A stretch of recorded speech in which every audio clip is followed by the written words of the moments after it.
ሰላም እንኳን ወደ ቤስት ሪአክሽን ቻናል እንኳን በደህና መጡ። ፈታ ዘና የሚያደርጉ ቪዲዮዎችን ወደ እናንተ ይዘንላችሁ መጥተናል። ከእናንተ የሚጠበቀው ቪዲዮን ከመጀመራችሁ በፊት ላይክ በማድረግ እንዲሁም የዚህ ዩቲዩብ ቻናል አዲስ ከሆናችሁ ሰብስክራይብ እያደረጋችሁ መቀላቀል እንዳይረሳ። ወደ ቪዲዮ እና ኢትዮጵያ ውስጥ ፌክ ማርሻል አርቲስቶች ወይ እነዚህ ፔፐር ታይገር የሚባሉት ሰዎች አሉ። ሶሻል ሚዲያ ላይ ይጮሃሉ፣ የማይመታ ነገር ሲመቱ ያሳያሉ። ይሄን እኮ ሴዶ ፕራውዲ እነዚህ ፖሎቹን ሲመታቸው ነው ካሜራው ሲጠፋ ማለቱ አይቀርም።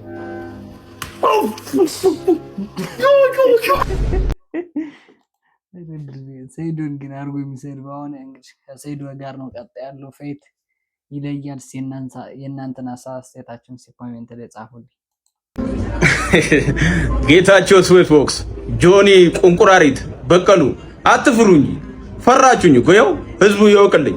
ፈሩ ምክንያት እያበዙ ነው ማለት ነው። ለማንኛውም እኔ ማርሻል አርት ላይ ከዚህ በፊት ከ10 ዓመት በላይ ውድድር ውስጥ የነበርኩ ከ20 ዓመት በላይ ቴኳንዶ ውስጥ የነበርኩ ያው መረጃ ማየት ትችላላችሁ ማለት ነው። አሁን ምክንያት ማምጣት ጀመርሽ?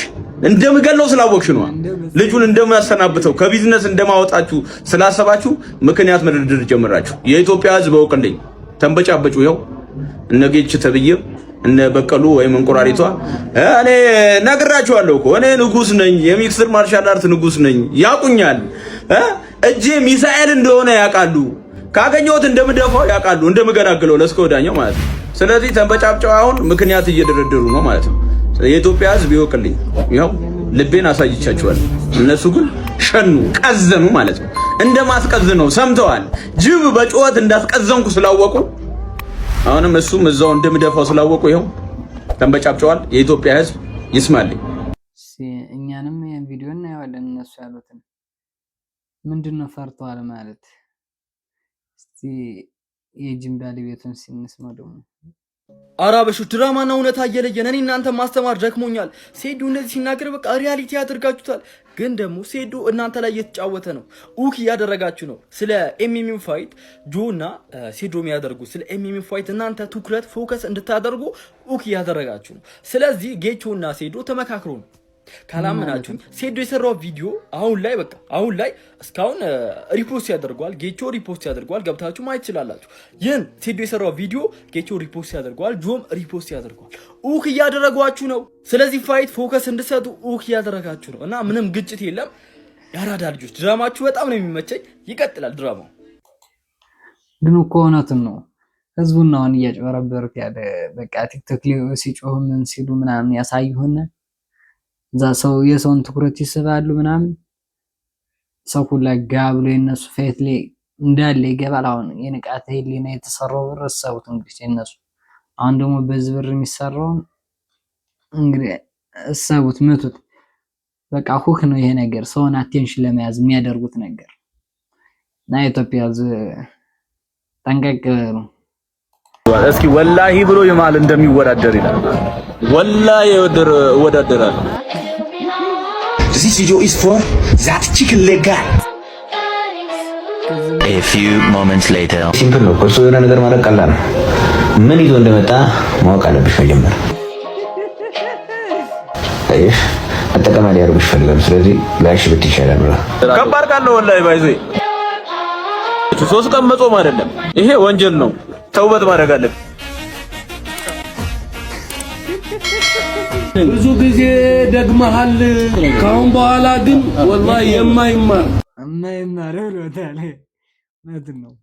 ቀጣዩ የኤምኤምኤ ግጥሚያ እንግዲህ አሸናፊዎቹ ተለይተዋል። የ5 ሚሊዮን ብር አሸናፊም እንደሚሆኑ እንግዲህ ጌጅ ተናግሯል። ቀጣዩ የኤምኤምኤ ግጥሚያ የሚሆነው እንግዲህ በጆኒ ጁጁትሱና በሴዶ ማርሻል አርት መካከል እንደሚሆን ታውቋል። እንግዲህ ጌጅ እንደተናገረው ከሆነ ሴዶም ኮንፊርም አድርጓል ይሄን ነገር። ስለዚህ በሁለቱ መካከል ይሆናል ማለት ነው። ቀጣዩ ላም ጌጅ እንደተናገረው ከሆነ አሸናፊ 4 ሚሊዮን ያገኛል፣ ተሸናፊ 1 ሚሊዮን ብር የሚያገኘው መቼ የሚለው ነገር ጥያቄ ከተፈጠረባችሁ ደግሞ ግጥሚያቸው የሚሆነው ከ4 ወር በኋላ ወይም ደግሞ በ4 ወር ውስጥ ነው። ብቻ 4 ወር ነው።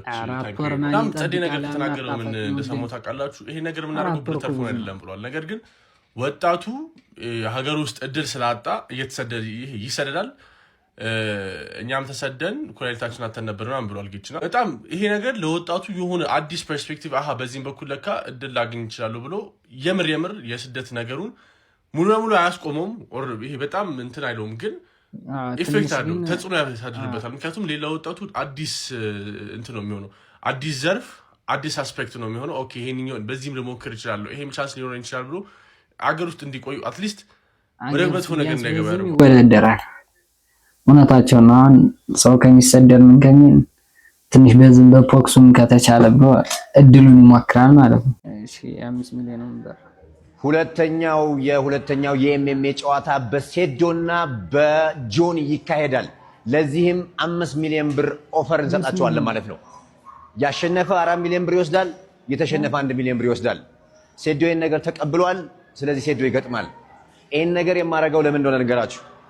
ብር ኑሮን ገንዘብ ኑሮን አይደለም፣ ከናንተ ከራሳችሁ ለምነን ቢሆን እንሸልማችኋለን። ወጣቱ ከስደት ከተለያየ ልባሌ ቦታና ከተለያየ ነገር መውጣት አለበት። እኛ ይሄ ነገር ስላልነበረ ይሄ አሁን እኛ ለሰዎች ወይም ለወጣቶቹ ያቀረብነው ነገር በጊዜው ስላልነበረ ተሰደን ኩላሊታችን ልናጣ ደርሰን ነበር በጊዜው። ወንድሞቻችን እህቶቻችን ስደት መከራ ይበላሉ እድል ስላጡ። ስለዚህ እኛ ደግሞ ስፖርት ውስጥ በሙያው ላይ ስላለን ይሄን እድል መፍጠር ፈልገናል፣ እየፈጠርንም ነው። ስለዚህ የእናንተን ሰፖርት እንፈልጋለን። በደንብ ስፖርቱ እንዲያድግ ወጣቶች ወደ ስፖርት እንዲሄዱ ዓለም አገራቸውን እንዲያስጠሩ ወጣ ብለው ብዙ ነገር ማየት እንዲችሉ ሰዎች ተደባድበው ገንዘብ መስራት እንደሚችሉ ማሳያም እያሳየን ነው ማለት ነው። ሰፖርት ታደርጉን ይገባል። ሴዶ ተዘጋጅ፣ ጆኒ ተዘጋጅ። የመጀመሪያው በኢትዮጵያ ታሪክ አክቹሊ በኢስት አፍሪካም ሊሆን ይችላል 5 ሚሊዮን ብር የሚያሸልም የኤምኤምኤ ግጥሚያ በኔክስት 4 ወር ውስጥ ጠብቁ። ስቴይ ቲዩን ታንክ ዩ። ግን ለኛ ብታፈጥኑልን 4 ወር እኮ በጣም ብዙ እኮ ነው። ስለዚህ ፈጠን ብታረጉልን ለኛ አሪፍ ነው። እንዳሳ አይመስላችሁም? ኧረ በስመ አብ ጉድ ሳይሰማ መስከረም አይጠባ። ጆኒ ጁጁሱ ግብጻዊ አይደለም፣ ዜጋ አይደለም። በዚህ ልክ መጥላት እሱን ለማስደብደብ። ኧረ በስመ አብ። አሁን ደግሞ ምን እያደረጉ ነው? ቢኒያም ሽብሩ ኮሜንት ላይ ጆኒ ጁጁሱን ግጠመው። 100% ምነግራችሁ ጆኒ ጁጁሱ ሜዳ ላይ አይገባም። ምን ማለት ነው? ከቢኒያም ሽብሩ ጋር ተጋጠም ማለት። ቢኒያም ሽብሩ ማለት እኮ ሰው ለባሽ ሴጣን ማለት ነው። ሰው ለባሽ ሴጣን እንደምታዩት አይደለም። ሜዳ ላይ ሌላ ነው። እግዚአብሔር ነው የምላችሁ። አረ ጉድ! እባካችሁ ጆኒን እንፈልገዋለን፣ ጆኒን እንፈልገዋለን። እውነቱን ነው። ግብጻዊ አይደለም ብሏል። የሀገራችን ልጅ ነው።